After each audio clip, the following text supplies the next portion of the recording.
Hello, and welcome to Black Screen Stories and Parables by Queen's Intuition. Today, we have a really great story about a boy who's made out of wood. You heard me, a little boy made out of wood. Let's get started. There once was a poor woodcarver named Geppetto who made fantastic clocks, music boxes, and every kind of toy you can imagine. Each was an individual work of art. Geppetto almost never, ever had enough to eat, even though he made the most clever wooden objects. One day he made a wooden puppet, and that puppet would dance and turn and do somersaults in the air, and Geppetto would travel with him all around the world, earning his bits of bread and a glass of wine. So he found a smooth piece of wood. Taking it to his tools, he carved out such a little boy, and he painted him with bright colors and gave him the name of Pinocchio. The puppet could walk and dance very well for Geppetto as he pulled his strings, but the woodcarver said, I've been lonely for a very long time. It's just me, my goldfish, Cleo, my cat, Fiago. For company. Wouldn't it be wonderful if Pinocchio was a real boy? That night, when everyone was sound asleep, the blue fairy came down from her star in the sky and she touched Pinocchio.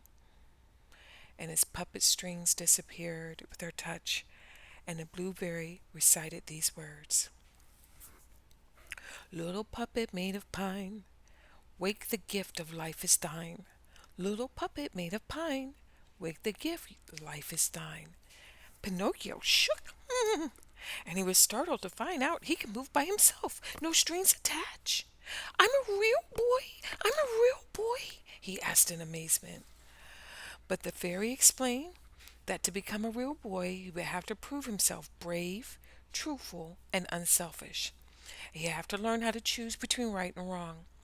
And then someday you might become a real boy. This was her promise to Pinocchio.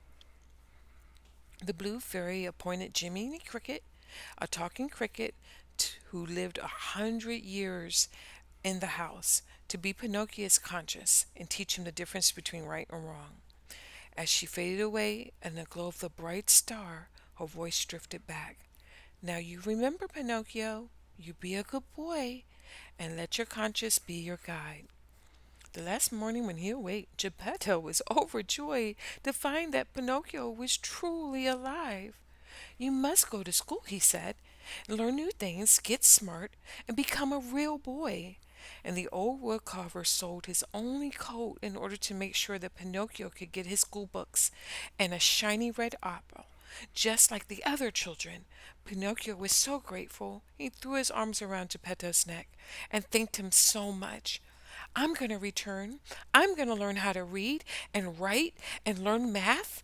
Oh, thank you, Father, he promised, and he skipped off, Jiminy Cricket at his heels. Chirp, chirp. But on the way to school, Pinocchio was stopped by a couple of scheming rascals. J. Wentworth Foulfella the fox and his companion, Gideon, a mere alley cat. The minute they laid eyes on a puppet without strings, they knew they were going to have money. And they knew he was worth a fortune to Stromboli. Stromboli was a showman, and he owned a traveling puppet theater. A little wooden boy bought an axe. They convinced Pinocchio that the theater was easier road to success than going to school, of course. Jimmy the Cricket tried his best to persuade the puppet, but he wouldn't listen. He must turn back. Do not listen to this temptation. It's no good. He still wouldn't listen. But Pinocchio unfortunately wanted new friends, so he didn't listen. Hi dilly dee, he sang. An actor's life is for me. Hi dilly dee, an actor's life is for me. No school it shall be. Pinocchio was great success on the stage, and where the audience trained and rained gold and silver upon him. When Stromboli realized how much money he could truly make, he placed that valuable puppy in a cage. He locked him up. Immediately, Pinocchio cried. He realized he missed his father Geppetto so much, and his good conscience Jiminy the Cricket never expected to ever see him again. But Jiminy the Cricket did not give up this easily, and at night he found his way to Pinocchio's cage. While Jiminy was trying to comfort the puppet, the Blue Fairy appeared once again, and she asked Pinocchio why hadn't he gone to school? Why did he listen to these people? Pinocchio invented a long story about being kidnapped by monsters, and the more he told it, the more his nose was growing, and it grew longer and longer with every single lie. And then finally, it became a tree. It had branches and leaves and everything. Pinocchio was very frightened. What's going on with me? What? You are telling lies. And the more you lie, the more it will grow. And it will continue to grow, as plain as the nose out of your face, until it becomes out of hand. The fairy replied. Pinocchio promised to be more truthful and good from now on. So the blue fairy touched the cage with her wand. This is the last time I can help you, she said, and she let him go. He was set free. Pinocchio had his nose set back to normal, and he set off to race Jiminy Cricket back to Geppetto's house as soon as possible. Meanwhile, at the Red Lobster Inn, two scamps, same scamps, no good, Jay Worthington, foul fella, and Gideon started plotting again. They found a wicked coachman who collected stupid little boys who played hooky from school. Let's take 'em over to Pleasure Island, he said. They won't come back. They're just little boys. Or maybe they won't be. I'll pay you a gold piece for every boy you bring me. We leaves at midnight, you understand. Once again, Foulfella and Gideon tricked Pinocchio into going with them. Why does he keep listening to them? And the puppet was racing Jiminy Cricket home when he met the fox and the cat again. They convinced him he needed a vacation, and Pleasure Island was the place he needed to go for his own health and safety. And they personally handed him over to the coachman and a ticket for his fare. With a full load of boys, the coach pulled out 6 little donkeys and clattered off to the ferry boat dock. However, Jimmy the Cricket had run after Pinocchio, and just in time he hopped on the lantern underneath the coach. At Pleasure Island, Pinocchio became friendly with a tough boy named Lampwick. Ah, this is great. We ain't got no school. You can fight and wreck the place. No one stops you. Oh, we'll take cake and pie and dill pickles and ice cream. We could do whatever we want. Ah, stuff yourself. It's free. It's all free, Lampwick said. The boys destroyed the books and the pictures. They broke the windows. They set fire to the houses. They chopped up the furniture. Ah, they smoked cigars. They played cards and chewed on tobacco. Ah, is this what it's like to be an adult? Being bad is fun, don't you think?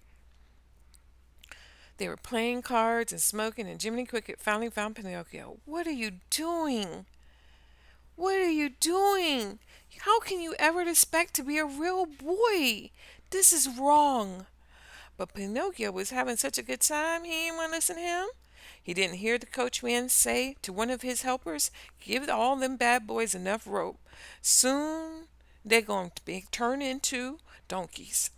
And he didn't see the coachman loading up the boat with little donkeys. But Jimmy, who had gone to the dock alone, saw what was happening. And the little donkeys were brave, brave, brave. Quiet, he said. You boys have fun. Now you need to pay for it. Jiminy sped back to Pinocchio. I hope I'm not too late, he said. Lampwick had already turned into a donkey. Oh no. Meow, meow, meow, meow. Jiminy managed to get to him to the shore, and it got any worse. The two of them swam for the mainland. Geppetto, in the meantime, had been searching and searching for his missing son, tears streaming down his cheeks. When Pinocchio and Jiminy Cricket finally came to his house, it was dark and empty. They were sitting sadly on the curb, wondering what would happen next. What could have happened to Geppetto, the kindly old man, when